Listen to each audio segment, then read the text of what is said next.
Anita is the promulgator and the head, whatever you call it, of that particular group of poets, which is called the Lost Poets Salon, and we meet here in this patio, which we refer to in our own localized jargon within the group as the Rumi Garden, as in R-U-M-I, that poet.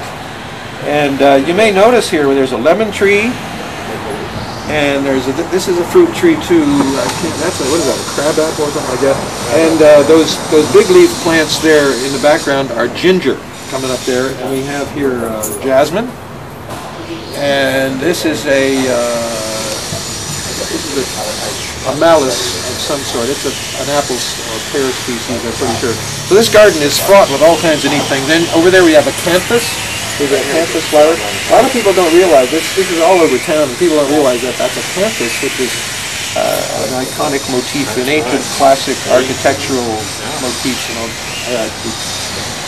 Well, how are we doing for time, Morgan? Okay, let's talk a little bit about the political scene. Yes. Okay. Because I do. Yeah. If Linda comes in time, we'll get her on, but she's driving from somewhere else, and sometimes it just doesn't come out right. You know? Well, I think what we're talking about, I'm really engaged and appreciative of what we're doing, Dennis. I think it's so important. We're talking about things that the politicians don't want to talk about, don't even recognize. And you're talking about the spirit, the soul of people. We're broadening the conversation. Exactly. Bringing in more topics. Exactly. We're making it encyclopedic. We have to be encyclopedic about our lives. And we can't ignore the arts. Everything has to be incorporated into who we are and what we represent. Yes. And the president is a representative, just like the representatives in Congress are representatives. And the president needs to represent everybody all the time. That's why he is the one who's really at the national edge vis-a-vis other nation states. He is he's the representative of all the people to all the other people. And what a joke, unfortunately. Well, in this case, what a joke. So this is the man that represents a nation of 300 million people. This is a representative individual. Well, I look at this, sometimes I look at it, I say, well, it's like a sham. It's like there's another guy behind the curtain. Did you know he doesn't read at all? He's proud of it. Well, that's what I mean. It's a mask. It's a sham. There's somebody else behind the curtain. It may not be me, but it might be me. That's the kind of weird thinking I can do sometimes.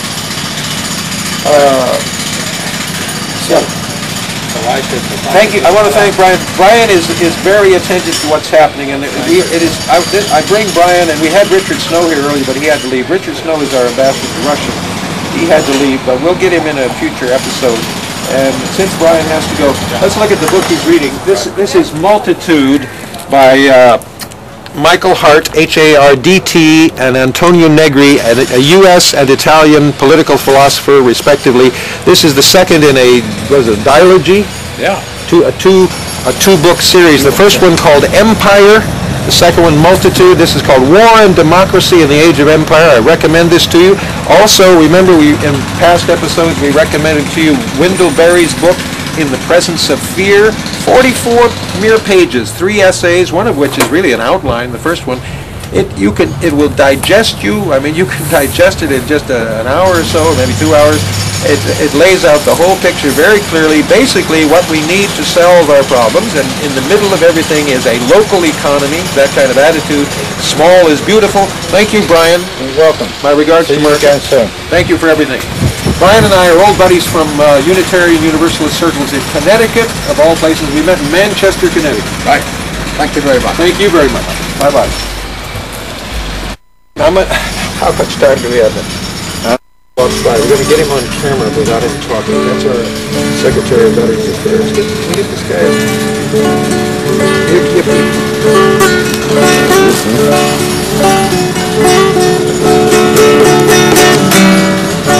I'm going to sing this song in Spanish. Okay, we have a few minutes left. I'm going to do this song in Spanish. This is called Cuatro Milpas. It means 4 cornfields.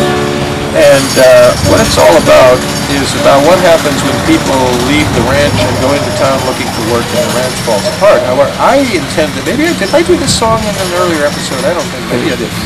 Okay, this is a veiled reference, and now it's becoming unveiled. There's a line in here, it's all about a little white house that's falling apart, right? A little white house that's falling apart, that's in ruins. Yeah, okay, so esa casa blanca, linda y linda, que, you know, it's a mess. So that's what this is all about. Okay, this is 4,000 pesos. This is suggested to me by Benjamin, who runs the Taqueria La Cabaña over in Soquel. It was when he was in Davenport that he recommended this, and I went and learned it. And Mexicans love it, and I love it too. 4,000 pesos nomás se han quedado de aquel rancho que era mío.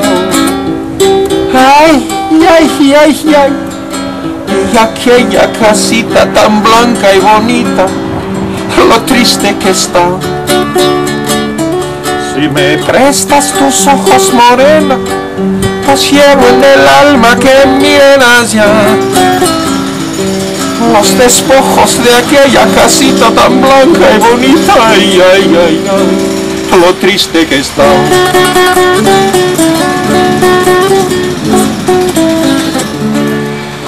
Los potreros están sin ganado, ya todito se acabó. Ya no hay amapolas, ni hiedras, ni amoras, ya todo murió. Si me prestas tus ojos morena, los llevo en el alma que miren allá. Los despojos de aquella casita tan blanca y bonita, ay, ay, ay, ay, lo triste que está. 4 milpas que tanto quería, que mi madre las cuidaba. Ay, si vieras tan solas, ya no hay amapolas, ni hierbas de olor. Si me prestas tus ojos morena, los llevo en el alma que miren allá. Los despojos de aquella casita tan blanca y bonita, ay, ay, ay, ay, lo triste que está. Las palmeras lloran por tu ausencia, la laguna se secó, la cerca de alambre que estaba en el patio también se cayó. Si me prestas tus ojos morena, los llevo en el alma que miren allá. Los despojos de aquella casita tan blanca y bonita, ay, ay, ay, ay, lo triste que está.